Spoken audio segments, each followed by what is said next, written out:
Hello, viewers. Welcome to the CSR Universe Leaders Talk segment, where we engage in conversations with the brightest minds and thought leaders in the social development sector to uncover the best practices in the CSR and social impact domains.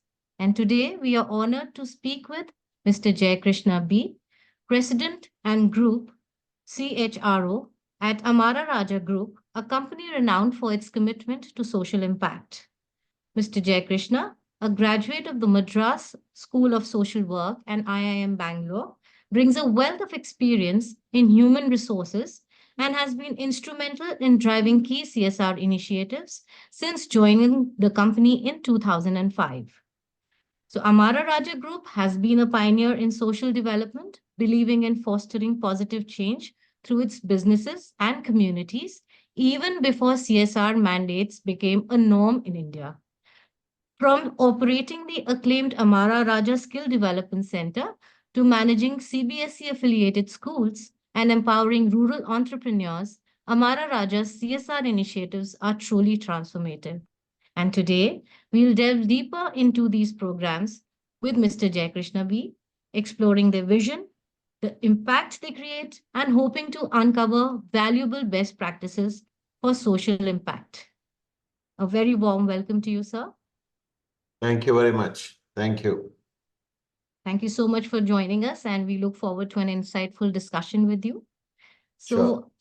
To begin with, Amara Raja Group has been a long-standing leader in social development, even before CSR was mandated in India. So can you elaborate on the core philosophy and vision that drives your CSR initiatives? And also, if you could throw some light on the inception and the evolution of your initiatives and how different factors have, affected it and how it has evolved over the years. Sure. At the outset, Ruchika, I should thank you and the team CSR Universe for looking up to us. All that you talk of is arising out of the institution, and we are small parts to it. And I'm really humbled that I'm able to speak to you and all the people who will get to see this video on behalf of the Amara Raja Group and the Rajana Foundation, which is the CSR arm of the Amara Raja Group. So going to your question, Ruchika, you rightly said much before it became a law. Is something that we really look back with a lot amount of humility and look back with a lot amount of pride in that. Because it was during the license Raj that this group started, which is 1985.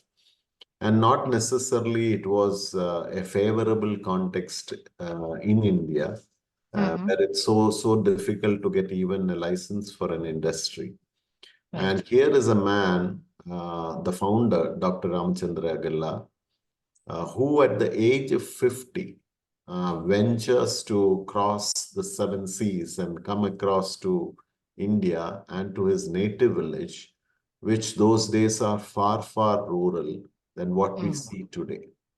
Yes. And it's a village called Petamitta that he hails from, which is in the Chittoor district.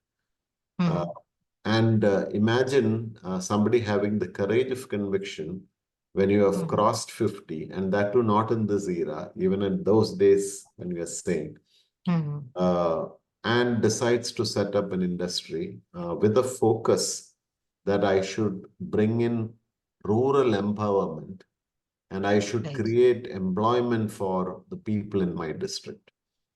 That's the motto on which he came. Of course, much later, he had articulated it very well to call it the core purpose. I wouldn't read out the core purpose for you, but just to share the key elements of it. The aim was to see that institutions were built which will create an impact on the quality of life of people. And he strongly believed in doing the transformation. In fact, in our core purpose statement, or be it in our vision, be it in any parts of Amara Raja, you will see some of these words getting quite often repeated. enhancing and impacting the quality of life. How do we do transformational things? In fact, the very question that we keep asking is, how can we make things better? And that's something, we all get very aligned to, because human behavior definitely likes to see things better. You and me would like to see things better. So better is a better word than even best for us. Yeah, typically we have all learned it is best the best. But what we believe is a better word.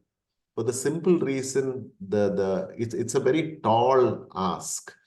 Continuously improving yourself. That quest to continuously improve happens there. And that's the philosophy that the founder laid. And true to that philosophy, we still live there. And therefore, he started saying that the first thing that you should do for the community is to set up the infrastructure, be it in the villages. How do we adopt some of these villages and make a transformation? So the first factory was in Karakambadi, which is possibly 60 to 75 kilometers away from his own home village. And that's where he got the land allocated by the government. People called him, is he mad? Because he's getting something like 100 acres. He's insisting with the government to get it. Finally, he got it. And he started off with a small, workshop kind of a shed to start with, was the first business. And they asked, what are you going to do with the balance? So he said, there is a vision. And today, Ruchika, we are struggling to have space there in that very first facility. It's completely, it's sort of, I would say, 70% or more, which is green. And the balance is our factories, the townships, and so on. Now, we didn't do the infrastructure only for the factory. He adopted 2 villages. One was his own village, obviously. And there were no roads, absolutely dusty, muddy roads. And today, and nothing, there was no infrastructure there except for some huts and dwellings.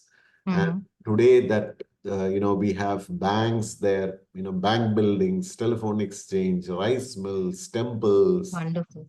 All that was buildings constructed by the CSR cause, which at that point of time, it was called the Rajana Trust. Today, it is Rajana Foundation. It has become a Section 8 company.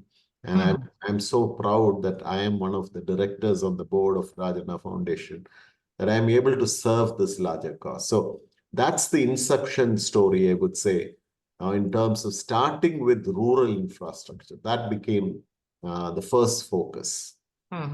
Okay, great. Such humble and honest beginnings, and really commendable work that you're doing is not just, incentivizing the initiatives open for the people, the rural communities, not just incentivizing them, but also giving them a sense of purpose. So Right. that's wonderful. So let's, come back to the strategies and the initiatives that you have rolled out for the communities over there. And I would like to begin with the technical aspects and want to know the key focus areas or the thematic areas that your CSR initiatives focus on. Yeah. Ruchika, like all of us would know, life starts with very basic needs. I think the founder also, actually led it in that way. Like I said, the first thing was the rural infrastructure. And unless you have infrastructure and basic needs, how do we sort of go up the Maslow's hierarchy, So in that way, the first was to look at the basic needs, which was rural infrastructure. And then the thought came, how do we take care of enhancing the wellness and well-being of people in the communities, in these villages?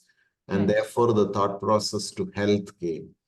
Parallelly, the thought process came, how do we enhance the literacy and education for people in the villages? There was the need to travel possibly those days 30, 35 kilometers to go to a good school, leave alone government schools that were available. To get a good schooling for people in those villages, for their children, it was difficult. Leave alone the far cry or thought about CBSE curriculum at that time. That was very, very far reached. So schools got started. Yeah. We started a primary health center. And the primary health center, the PHC, which we today have, is, I would say, one of the model primary health centers, be it in Andhra or Telangana, for the simple reason there is no dearth of medicines, there is no dearth of doctors. It's almost like, I would say, a private hospital. Now you would say, how are you managing it in a PPP model? Because it's run with the government. Okay. But we don't wait for government funds. The foundation ensures it continuously runs with smooth flow. There are a lot of money pending from the government, but we don't want the villagers and the beneficiaries to suffer. So that's what we have done. And then we realized the fact that we need to now see how do we sort of make the rural youth more skilled. And the thought process came that health and education is not enough. We should possibly look at skilling more people. There is tremendous skill gaps that we all know. We have been hearing it for quite some time and continues to be a big challenge in the progressive world. And therefore, a skill development center came into a very focused establishment. So these became the focus area. Leave not just the rural infrastructure. It started off with education. It went on to health. It went on to skill development center. And parallelly, something that was constantly happening was the ecological focus. And how do we take care of the environment? How can we enhance as part of, community development? Can we enhance the water level? Chittur, those days, even today, the availability of water is a challenge.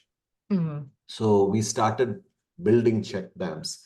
And Ruchika, please understand, all these activities were not done by writing a check and not by donating, but ensuring that we directly do it so that the beneficiary gets it fully. Otherwise, what really happens is, if you really give 1 rupee, maybe the beneficiary will end up to get maybe 15 paisa or so. 85 paisa is transmission loss in some way or the other. So we wanted to ensure that there was direct benefits happening. And even today, that's the model that we believe as a strategy of CSR, is a direct delivery model. So most of these things, of course, we do support others by giving checks, but 95% of the community activities that we do is through a direct delivery model. So these 23 check dams that are there today in the district are all constructed directly by the foundation, and maintained by the foundation. So these are the broad strategies that we have in terms of focusing under the Rajana Foundation. That's wonderful. And if you can also shed some light on the geographical reach of your initiatives. And also, along with that, if you can share some impact in terms of, qualitative or quantitative as well, if you could share some beneficiary stories or success stories with us, please. Sure. As much as possible, I will try and share data points that I can recall and share with you. Ruchika, the fact is, if you look at what we are doing is focusing on communities and villages where we operate. When I say where we operate, is where we are having our own factories, establishments, and so on. So that becomes the area of focus. So in a way, if you look at it, Karakambadi, which is a large village near Renagunda, Petamita, which is a village, again, which I told you is the founder's own village. Yes. Digumagam, which is one another village, which is a little more far off from Petamita. Then we have Nunugundlapalli, which is yet another large establishment that we have. That is another 600-acre campus in and around those places. So I would say a significant part of the Chittoor district becomes the area of focus. So those are the areas that we operate, and those are the areas that we serve the communities. So be it the schools, the primary health center, the skill development center, all that caters to the villages in and around. So I would say, if you look at the schools, today we have something like 4,900 students between the 3 different schools that we have at different locations within Chittoor district. That's commendable. And if you were to ask me of that number, consecutively almost every year, from the passing out students we would have had when we were earlier, prior to the state syllabus earlier, we used to be in state ranks. We used to get it from our schools. And when it came to CBSE, we also have quite a leading ranks and great output in terms of school results. And imagine, Ruchika, I'm talking this in village setting. And it's not easy, about the challenges in terms of enhancing the quality of education and making that happen. So that's again a clear result that you can see.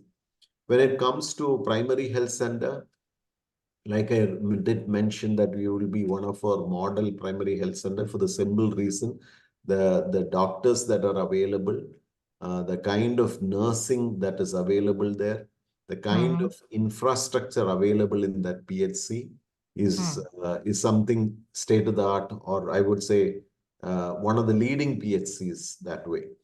Leave alone that, the primary health center today also has given a space as from the Rajana Foundation consent, and also one of the companies have given a part of the space of primary health center to run an ESI's dispensary. It is not just for the benefit of our employees to avail, but such an utilization dispensary, as they call it, if it is established, it can also cater to the employees of other companies in that area. They can also come here. Now, this again is something that we are consciously doing. So beyond the number of employees that avail from Amara Raja, close to 60% of the people who come into the ESI dispensary are non-Amara Raja people. Not so. This is again how we are benefiting the communities at large, not being inward looking alone. So what else?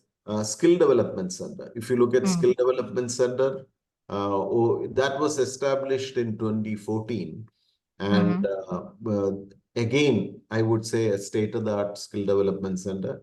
I would say the kind of the development that we do there, Ruchika, is not standard. At the moment, it's completely residential. And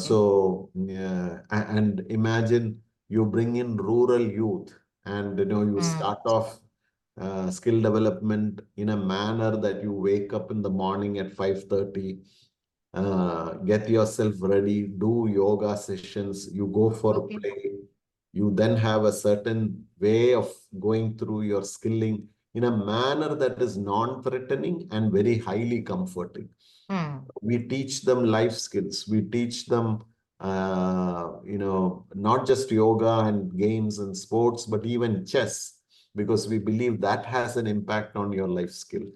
So how do you make your moves in life is something that you make even, sort of teach. So the way that we bring, do and this is for boys and girls, we have separate, they maintain that whole place very nicely. And we did it with an initial investment of something like 30 crores. The running of a skill development center of that kind of a state of the art requires close to 5 crores of annual revenue expenditure itself. This is how the kind of investment that happens in those villages. And of course, we do get a lot of people visiting us, and we also learn from them beyond what we show it to them. So these students which get skilled up in the skill development center, 100% so far have got employed, unless they chose not to get employed. I mean, that hardly happens. 99% joins Amara Raja because they would love to come and see that, experience that culture. But we don't insist on that at all. We say these are available, and then there is one person that goes outside to other companies. We are happy. In fact, we would love to do that. And we all do this. You might think it's just a skill development center, but we have a formal convocation ceremony that we do when they pass out. Now, this is how you have to empower and uplift the communities. And so when they pass out, they strongly feel that I am not just employable, but I am capable. I'm a global citizen. How do you create that impact matters? So a lot of things, but possibly in terms of another impact that I can say is the kind of social investment, the social return on investment, as they call it, is something that we have started measuring in the recent past. So we have understood through that study, and that is not a study that we do ourselves. We engage external parties to come and look at us and say, what's the social return on investment? And we are so glad to see that we are almost at a range of 6 times the investment. That means the impact on the communities is almost 6 times than the investments that we do. So every 1 rupee spent, it is like 6 rupees spent, or every 100 rupees is like 600. The impact in terms, it's not necessarily those numbers, but it is 6 times the impact that we have realized. And any number beyond 3, 4 is really good. And what our aim now is to see how can we improve it to 7, 8, like that. So these are broad, some data points for you. Anything in particular? Of course, I can, if I know, I can share. Otherwise, I can refer and share also. Sure, thank you so much. As I earlier said, that you instill a sense of purpose and ownership also. Yeah. So since you've been with the organization since 2005, you must have encountered some kind of challenges, when implementing the CSR initiatives. So if you could, share those with us, and what kind of solutions were put forward to address them. Sure. Some of the early challenges, which may not be there so much today, and I would say those were challenges when you are trying to do something for the community. You need to create a lot of collaboration with the community. Yes.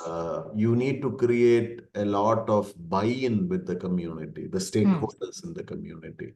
Now, how do you do it that in a buy-in process? So initially, there would have been challenges to implement something. When you lay a road, you can't necessarily go with the road that is then available. You may have to expand it a little. So to that extent, how do you create this collaboration and buy-in with the local community where everybody feels that this road laying itself is for their own larger good and for the generations to come? And creating that buy-in. So initially, creating that buy-in process would have been challenging. But as time passed, touch wood, the communities are now far more enthusiastic than, I would say, Amara Raja or the foundation.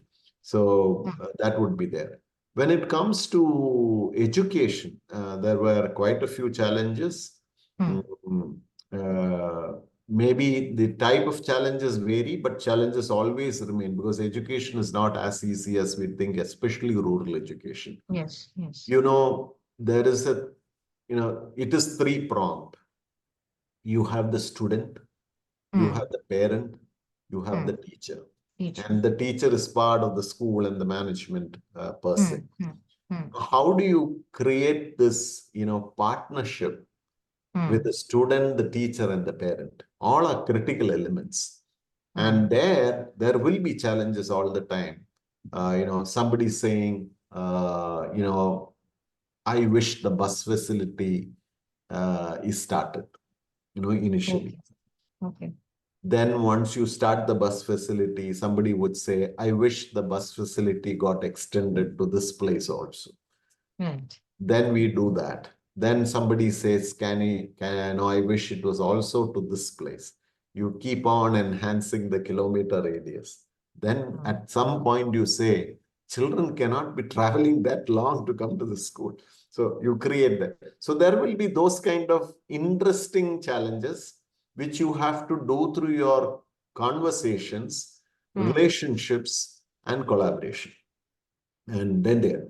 And when it comes to fees, Ruchika, we have no challenge because we would be one of the cheapest schools that would be available as private at and bringing in this kind of results. In fact, there are a lot of community leaders itself who advise us don't make it so cheap.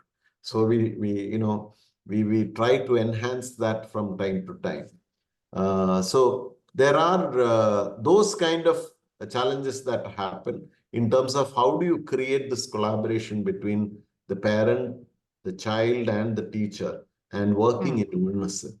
That is something that we do. In fact, from one school to two schools to three schools, and we now have great alumni initiatives also. The old students coming back, being in several positions today in the industry or in the government, coming back and contributing, and their involvement. All those are very interesting things that we are evolving. But otherwise, I would predominantly say not necessarily challenges. Maybe these are opportunities to improve. And that helps us to, like I said initially, make things better and better. Better. Yes, absolutely.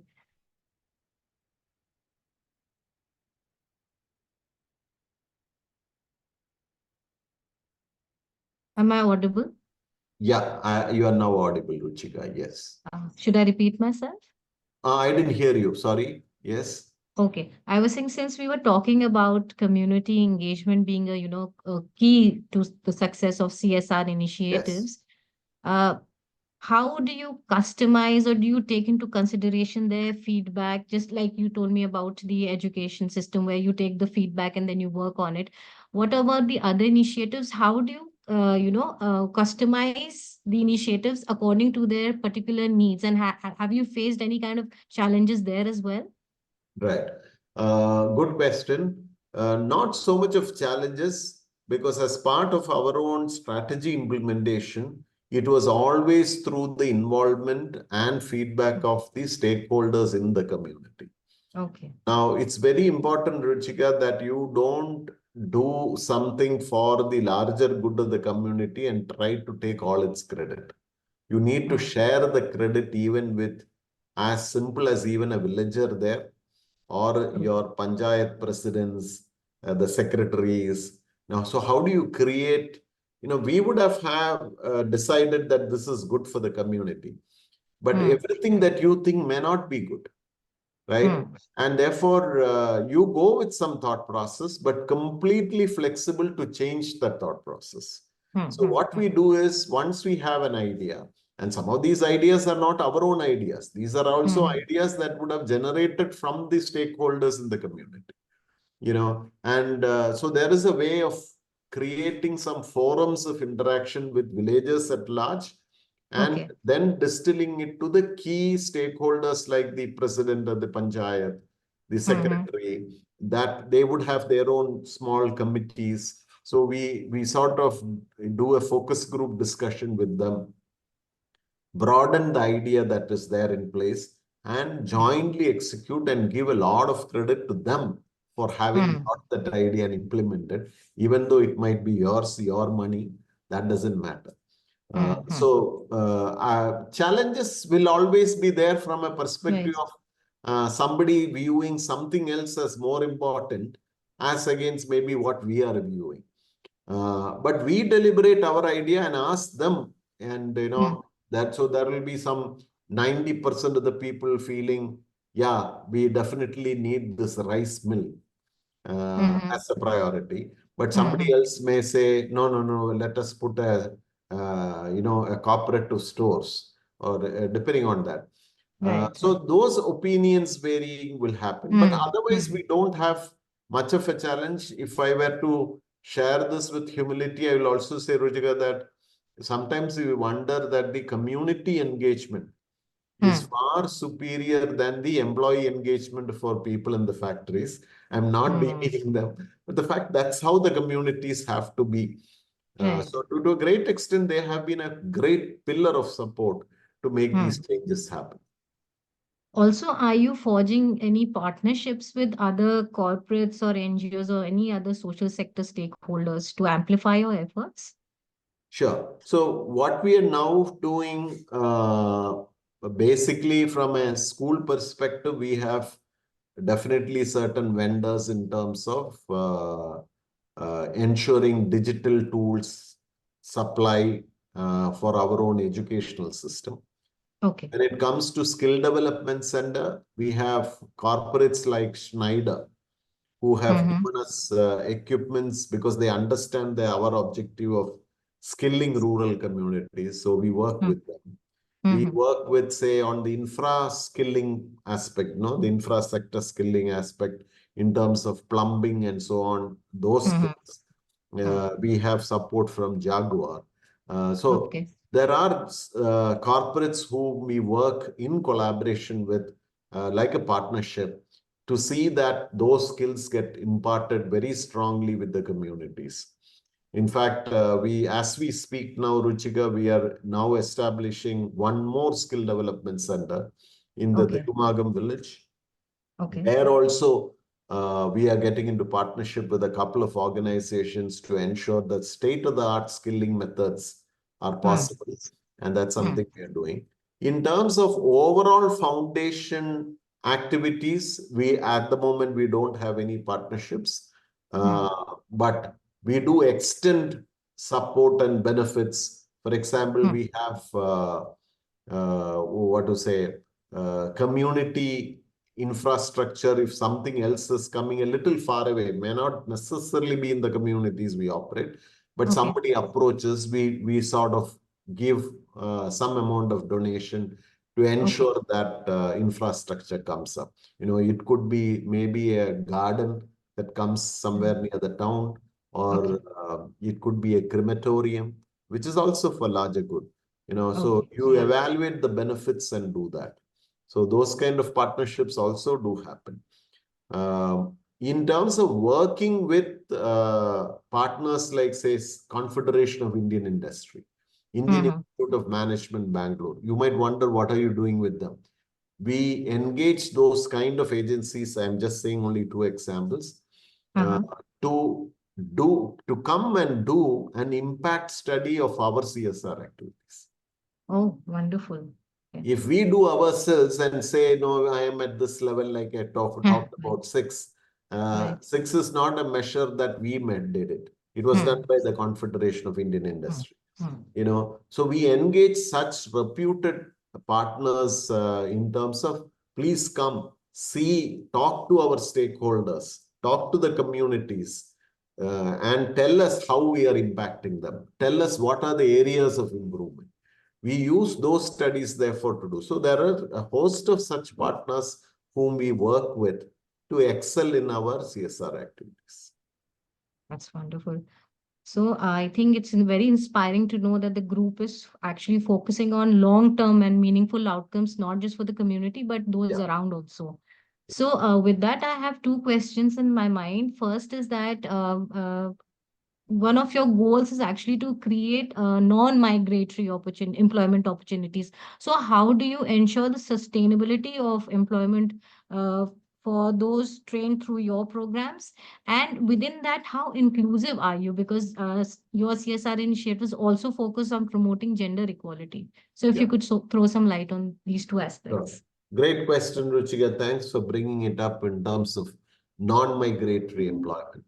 That is again a mantra that we strongly believe in, starting from the founder, and how all of us are very caught on to that. Mm-hmm. In other words, it could be called as, in my own terminology, I will call it the children of the soil rather than sons of the soil. Sons of the soil sounds like not being gender neutral. So, children of the soil, right? There are people who live around those communities, those villages. It's very easy to bring skillful people from outside and make them work in your factory. That's the easiest option, I would say. You can set them up great infrastructure you can give inside, and you can have guest houses, townships, and do that. But what Mm-hmm. we believed, and founders believe, which we still uphold, is to provide non-migratory employment. The very purpose of establishing these factories in the rural setup was also to ensure employment for the local communities. So, Ruchika, I'll tell you, close to 88% of the people are from the local communities only. And most of them actually joined in the initial years as the first time employees in their lifetime. So and that's how you enhance also community. And so the very high levels of engagement happen that way. If you look at the affirmative action focus that we have, when we take people from these communities also, Ruchika, we are very conscious early on in terms of affirmative actions, which is about ensuring that you be inclusive by also employing people from backward communities. Those are not so privileged backgrounds. So the focus that we do on scheduled castes, scheduled tribes, other backward communities are also high. The percentage of people that we have through this affirmative action is far higher than the India average of affirmative action. Wow. So that's what we, sort of focus. We even try to focus this even in terms of enhancing that affirmative action, even amongst our vendors, suppliers, and so on, as much as we can. You have very less influence because ultimately that gets driven by the quality of material and things like that. But there is always the soft corner for that. You asked me about gender diversity. I will tell you, Ruchika, if you look at all the employees who work in the foundation, it's more women than men. Right? So actually the percentages are the other way. I think we have 70% plus of the employees of the foundation who are women, and the balance are only men, including principals and so on. Incredible. So even our numbers in terms of student splits between boys and girls, you would find that the girl average is far higher than the India average of girls and boys split. So these are things that we have consciously been doing. In fact, I would say the focus on diversity, equity, and inclusion has been far better than in the foundation rather than in the companies that we operate. In fact, companies are now feeling odd that they should now catch up more. So that way, pretty pleased to see the kind of focus that we do on diversity, inclusion, affirmative action, and so on. That's very inspiring. And I'm sure people who listen to the interview will get motivated by this, especially the corporates. And so we move on to our last question since we are at the end of our interview. Looking ahead, what new areas or social issues does Amara Raja Group plan to focus in its CSR strategy?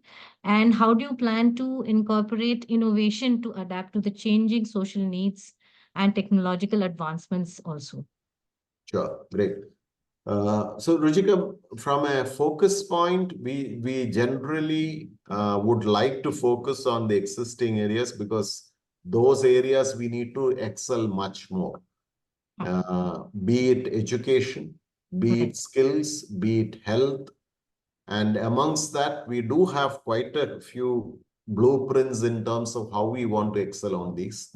The board is actively discussing how we can improve and enhance health in the areas that we operate, and also in terms of education and skills. So these three are primary things. However, we'll continue to focus on environment, ecological, rural infrastructure, all that will also continue, but there will be a lot more focus and attention on these three areas.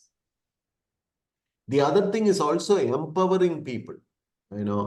How do you start empowering? For example, we started off, Ruchika, last year, Better Way Awards. I was saying our tagline has got to be a better way. It's about saying how can we make things better.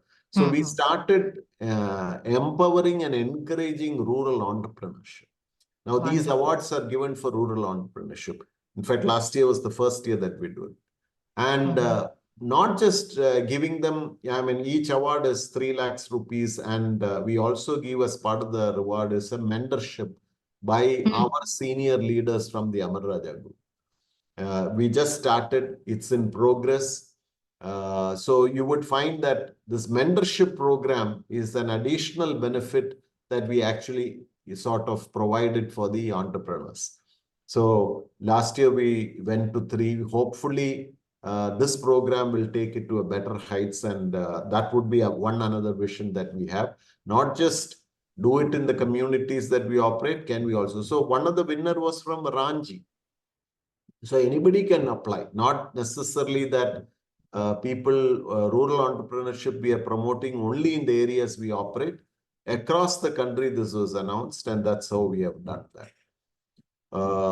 In terms of, what I can at least share for now, I would say health and education and skills. These 3 would be the most critical areas that we would like to focus on. When I say so, I also speeden up to say that not that other aspects of infrastructure, environment will be let gone. We have long-term programs on that. But specifically, these 3 areas is what we believe we need to excel a lot more. So we do have a blueprint that is being closely evaluated. We are currently now in the stage of working out a 5-year strategy for the Rajana Foundation, the CSR strategy. Which will, in other words, be what the group can do. We are enhancing more locations beyond the current communities, because even our area of operations have started expanding. Now even our manufacturing operations, now we will slowly have it. Already a large factory is coming up in Chennai. Another large factory and facilities are coming up in Telangana, in Hyderabad, in Divitipalli. So how do we provide support to the communities and the infrastructure there? Therefore, those aspects, health, education, skills will continue to be a bigger focus. Like you rightly said, technology, how do we sort of cope? The biggest thing that we need there, and I would even relate this back to your challenges, is how do we enhance the technological capabilities of our faculty to teach the students. In a rural setting, it's not easy suddenly when you tell the teacher you use digital tools. But students are far more open and progressive to that. So we are creating a lot of technology-focused faculty development, and also bringing in a lot of digital tools as required for the education for all the schools. Leave alone, the skill development center is far ahead in technology. Like I said, we are working already in terms of state-of-the-art facilities in our laboratories in the skill development center to ensure that we are up there. So some of the latest technologies we have already adopted there. In the new skill development center, much ahead. It is far more future-looking. So that's how we are adopting to. So long answer, but in short, the key focus areas would be health, education, skills. And so if you could just add some information on the awards also that you have started for the rural entrepreneurs, how that inspires them to do better. Yes. In fact, that was consciously an empowerment that we wanted to do. We started off the Better Way Awards in the last year.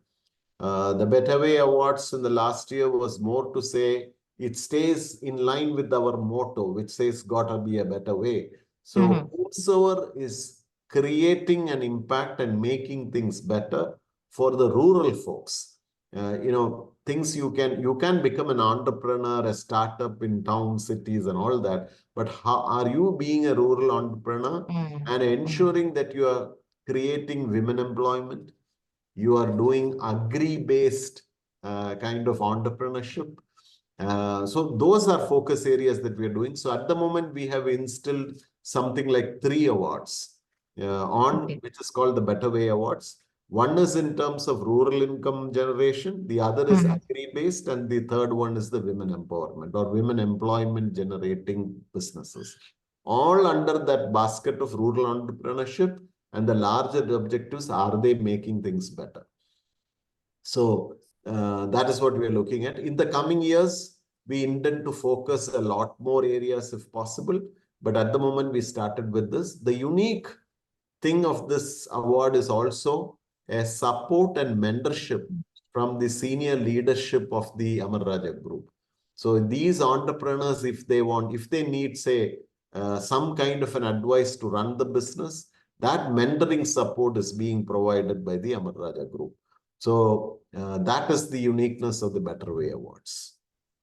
So I would like to thank you and for joining us and sharing these wonderful insights. And we truly applaud the kind of commendable work you're doing and, giving the community the true long-term meaningful sense of ownership in their work, in the activities, the initiatives that you have rolled out for them, and making them a part of your initiatives. Thank you so much, and we look Thank you. forward to more such discussions with you. Thanks a lot. Thank you. Thank you, Ruchika, and thank you to CSR Universe for giving this opportunity to explain what we are doing, and looking forward to improvements, suggestions from your side also. Thank you so much. Thank you. Thank you so much. Right.